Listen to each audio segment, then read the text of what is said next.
संपूर्ण और सच्चे ज्ञान की झलक हम ध्यान साधना, मंत्र, उपासना के गहन स्तर पर पाते हैं, जिससे हमारे शरीर के अंदर वाइब्रेट कंपन उत्पन्न होते हैं। वही हमारे शरीर की फ्रीक्वेंसी के अनुसार हमें ये महसूस होता है।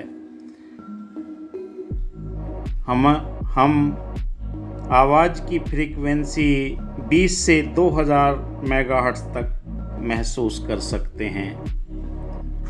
हमारी ज्ञानेंद्रियों को भी जानकारी व निश्चित दायरे के भीतर मिलती है। हमारी आँखें प्रकाश के कणों, जिन्हें फोटोन भी कहा जाता है, एक सीमित फ्रीक्वेंसी बैंड से द्वारा हम देख सकते हैं। ऐसे ही हमारे शरीर के संपूर्ण अंग महसूस करते हैं कितनी फ्रीक्वेंसी पर हम अपने शरीर को स्वस्थ रखते हैं और कितने पर हमारा शरीर मृत हो जाता है।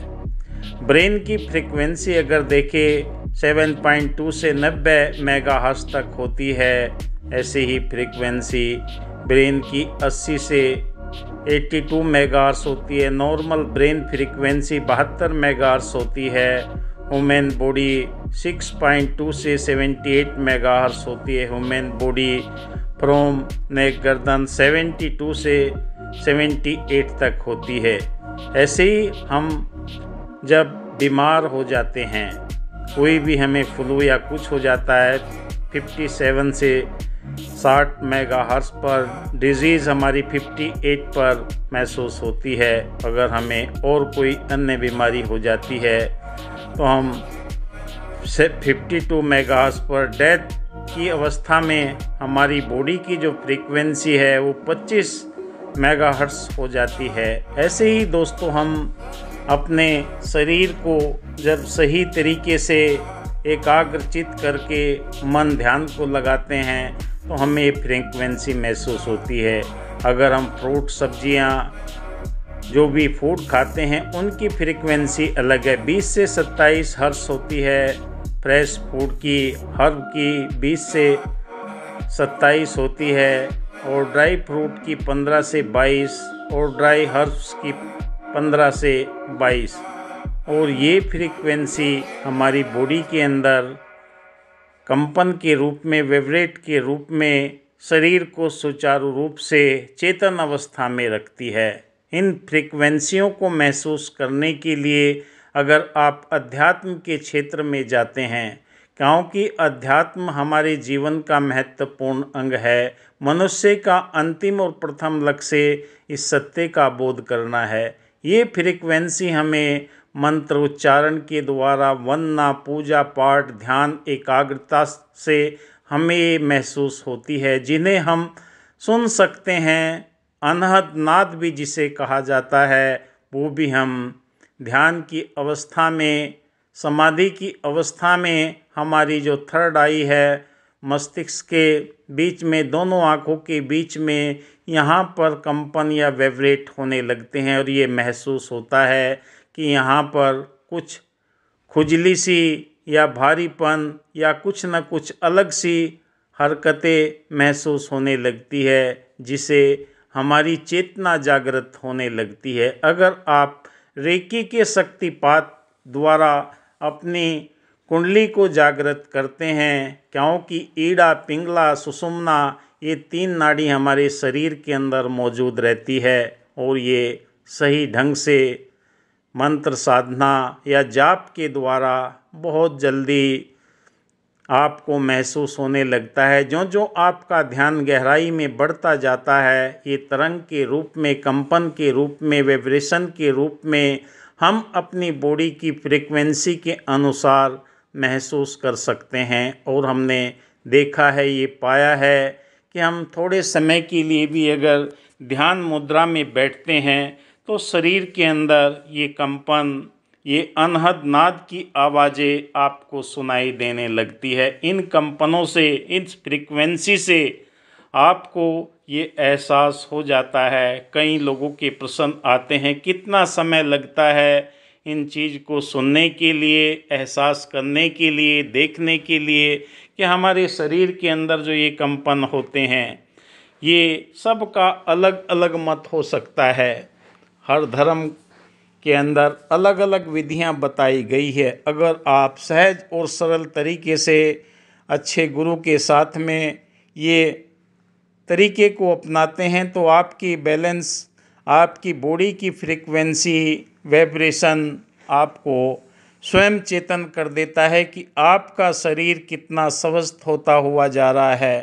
क्योंकि दोस्तों हमारे शरीर के अंदर जो फ्रीक्वेंसी अभी मैं पीछे जिक्र किया है, उन्हीं फ्रीक्वेंसियों को क्योंकि ये वैज्ञानिकों ने सिद्ध किया है और इस तजुर्बे पर पहुँचे हैं कि हमारा शरीर जो है वो सबसे बड़ा डॉक्टर होता है। सारी बीमारियों को ठीक करने की क्षमता होती है अगर आपके सारे चक्र जागृत हो जाते हैं। क्योंकि दोस्तों ये जागृत करने की कई तकनीकी है। कोई प्राणायाम के माध्यम से करता है, कोई गुरु शिष्य की परंपरा से, और कोई मंत्र जाप से, और कोई पूजा पाठ से, कोई साधना से। सबके तरीके अलग अलग हो सकते हैं पर सबका तरीका एक जैसा नहीं हो सकता। पर ये आपको महसूस होता है जब आपके शरीर के इन चक्रों के अंदर जागृति होती है। आपके शरीर के यानी कि रीढ़ की हड्डी के ऊपर आपको एक एक चक्र जब जागृत होता है, गर्माहट सी महसूस होती है। जो जो आपके चक्र शुद्धिकरण के बाद में अपने आप विकसित होते चले जाते हैं तो वहाँ पर जो भी उसका विकसित क्षेत्र है, उसकी प्रवाह है, उसकी अग्नि है, वो आप शरीर के अंदर महसूस कर सकते हैं। मैंने कई बार या हर बार कहे हैं, जब भी मैं अपना ध्यान की अवस्था में बैठता हूँ तो शरीर के अंदर इन चक्रों के अंदर हलचल पैदा हो जाती है। क्योंकि मूलाधार चक्र से शुरू होकर सहस्र चक्र तक ये ऊर्जा का प्रवाह होता है और शरीर के अंदर पास में बैठने वाला भी ये महसूस करता है कि आपके हाथ गर्म हैं, आपकी बॉडी के अंदर से ये गर्माहट निकल रही है। ये ऊर्जा का ही स्वरूप है।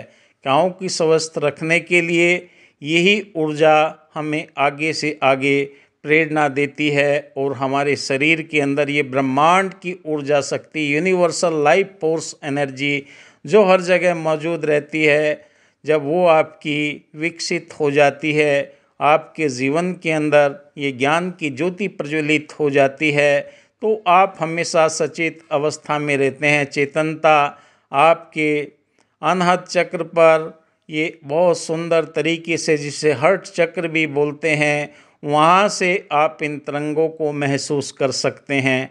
जो जो आप गहराई में जाते हैं, जो जो आप ध्यान की अवस्था में जाते हैं, आपको स्वयं पता लगने लगता है। इनका कंपनों के माध्यम से शरीर में झटके लगते हैं।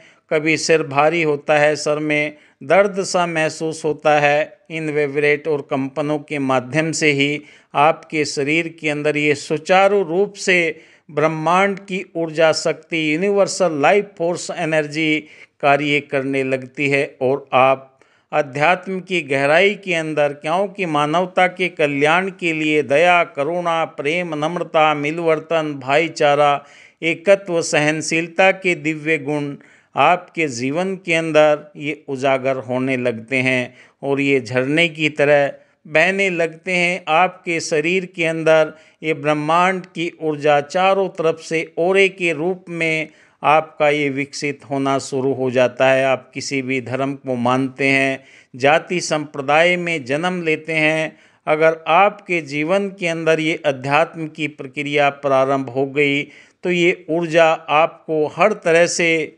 सुरक्षा प्रदान करती है। तन के, मन के, धन के सारे रास्ते आपके लिए खोल देती है, जिससे आप हमेशा सुरक्षित होते चले जाते हैं। हर क्षेत्र के अंदर आपको ये बुलंदियां मिलती चली जाती है। क्योंकि ज्ञान की प्रकाष्ठा पर पहुंचकर इन चक्रों से जो आपको तरंगे निकलती है, वाइब्रेशन होता है, आसपास के माहौल को वो हीलिंग करके वहाँ की नकारात्मक ऊर्जा को दूर करने में सक्षम होती है। इस ज्ञान के लिए जो जो आप गहराई में जाते हैं, आपको स्वयं पता लगता चला जाता है कि वाकई ब्रह्मांड की ऊर्जा शक्ति हमारे हर काम के लिए प्रेरणा का स्रोत बन जाती है और आप दिव्यता की ओर, भव्यता की ओर करुणामय स्थिति में हर एक का कल्याण करने के लिए आपके हृदय के अंदर ये दया के भाव, करुणा के भाव उजागर होना शुरू हो जाते हैं और आपका जीवन सुखमय हो जाता है। धन्यवाद दोस्तों, आप मेरे YouTube channel Reiki power Ayurveda को देख रहे हैं।